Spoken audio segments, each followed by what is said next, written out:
Hey, we're Midland and we're chatting with Milky.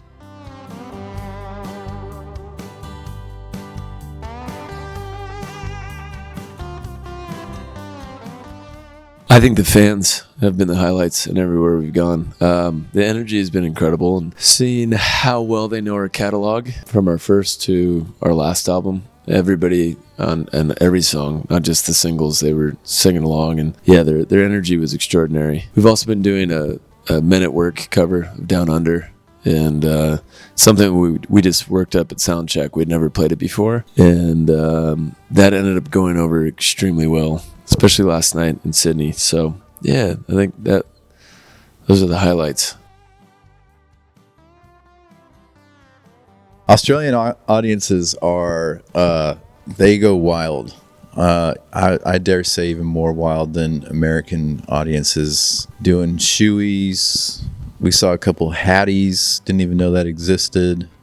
People pouring a beer in their hat and drinking it out of it. I like that when people do it. It's a guy always, and they get on another guy's shoulders to sort of show you and the audience that they are doing a shoey. Yeah, people go wild. It's really fun. I mean, we've played a wide variety of venues too. You know, some of these historic, beautiful theaters. Played in a rodeo ring. We played on a few college campuses on makeshift stages in their sort of central, whatever refectory area. Yeah. So we've seen it all in Australia this time, and it's been a whirlwind. It's hard to even remember where we were yesterday, but it's been great. It's the only thing. I mean, it's the thing. Music is at first gratifying when it is performed or recorded well in the studio, and that's for you. And then anything after that is for everybody else to either love or hate. And we would prefer if people enjoyed our music. So when they do, and when we get a chance to perform it in exotic places, or even down the street from our homes, it's always, it is the thing, you know. It becomes the next part of the song. It's the performing of it and nursing a reaction out of people when we perform it. So, I mean, I guess you could say it's important, but it's like engine gasoline is important for a car to run. You know, it is the lifeblood of what we do.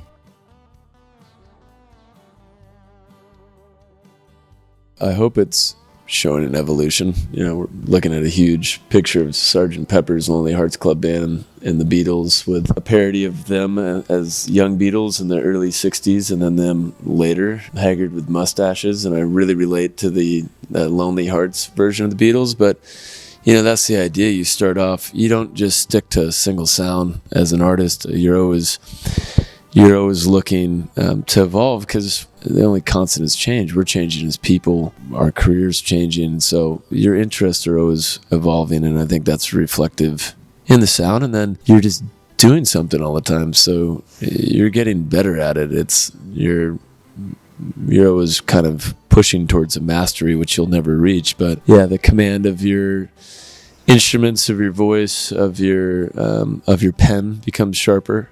And and it evolves from there. So I think you can see that, especially if you listen to it in actual chronological order for us, which is the Sonic Ranch, which predates On the Rocks. On the Rocks is our first kind of, I guess, studio polished album, and then Let It Roll, and then The Last Resort. So I think you see a very clear evolution, but you also see a thread that weaves through it all to make it Midland, make it something that is authentically us. I mean, I think you're just trying to tell stories and try to look at stories in a maybe from a different angle that you haven't heard before. Country is a lot about, you know, characters and sort of 3.5 minute look at this person's life or some aspect of it. So that, I mean, when we put together an album, we try to see if there can be a through line through a number of songs. You know, we'll write a great song that will get left off an album just because it it doesn't necessarily feel like it fits the narrative of that album. I guess Last Resort, we just lost Jimmy Buffett, and he was a big inspiration for that album. The title track was really, it was just 100% like trying to do something inspired by him, kind of Gulf and Western thing. So yeah.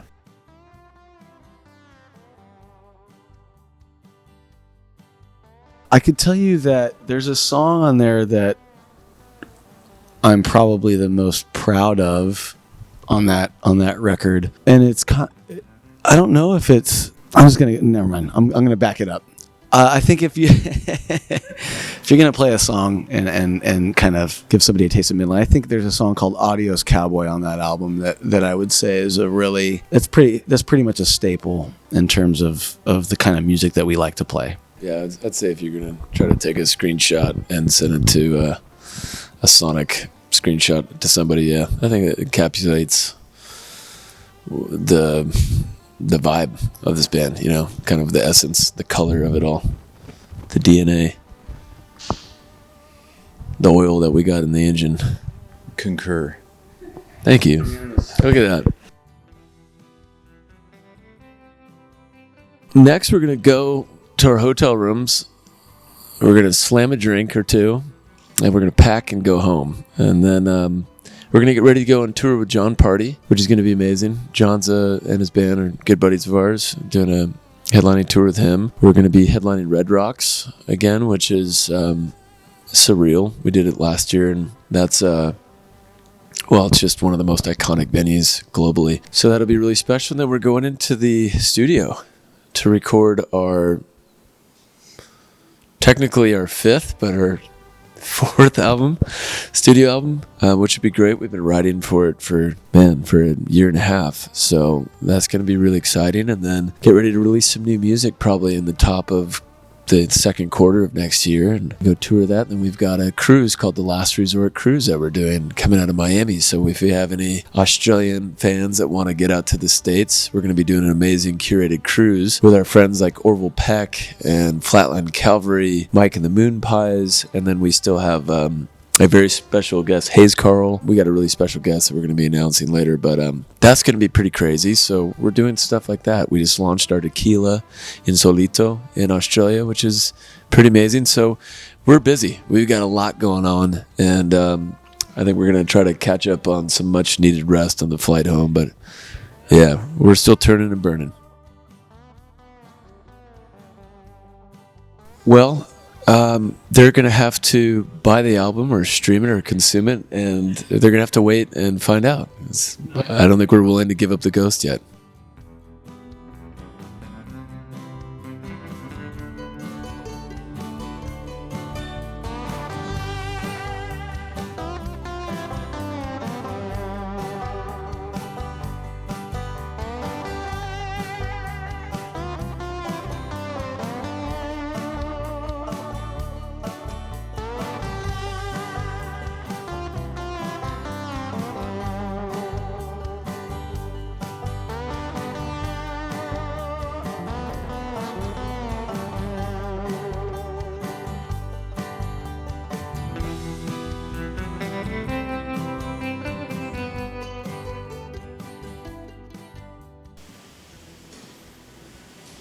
Sorry, it's directional. Okay. Sorry. Somebody's just carting an obscene amount of bottled water across.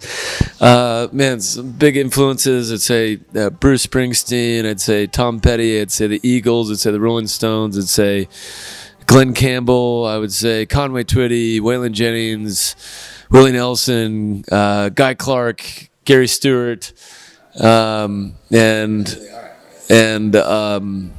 Merle Haggard. And Men at Work. I think it would be really cool to do something with Post Malone. I know that he's a big. He loves country music, Yeah. and he's a artist, fellow label mate of ours. So Post, this is This is us asking if you'd be interested. What are you thinking while on stage? I mean, hopefully you're not thinking anything. Hopefully you're just completely in the moment, and just feeding off the energy of the audience. Spice Girl. Spice, baby. Yes, which Spice Girl would you want to be? Is that the next one? I would like to be Sporty Spice. I'm going to take that. I'm going to plant the flag in that one. Souvlaki. Souvlaki Spice? Yeah, I like that. Souvlaki Spice. No, Ouzo Spice. Ouzo Spice. Oh man, I would be. Yeah, I'd be Tequila Spice. Sizzle Spice. Oh, Sizzle. Sizzle's always bringing that heat. Bruce Springsteen, but also Post Malone. Jonathan Terrell. Check him out. Oh, I mean, gosh. George Strait would be hard. It would be hard to argue that George Strait has really set. Garth Brooks, a big one in terms of popularizing country music and bringing it into the pop world. No, I mean, Willie Nelson is still and probably will always be the ambassador of Texas country, which is really what we're rooted in. Got to have soul to play in Texas, and I think that's always been kind of our moniker. And he's a global treasure, but he is the pinnacle of what it means to be Texas country, I think, and to be unique and to do something that's not formulaic, something that's out of the box. And yeah, he's one of a kind. My dad played guitar, and so there was always guitar around, and he would talk about being in a band when he was in high school and stuff. So I think even as a young kid, I just thought that was a very cool. If you could follow that path and somehow make it work for you, that was like the coolest gig. Probably the first time my dad took me out on tour, Bruce Springsteen, with the E Street Band. It was, I was like, Dad, I don't want to be a musician too. I was like, I wanted to be a professional baseball player. And my dad, Bruce Springsteen, was like, you suck at baseball. So I picked up a guitar. He shamed me into it. That was it for me. Thanks, Dad, or thanks, the boss. He makes me call him the boss, but I think it's cool. We love each other. Same. We're twins.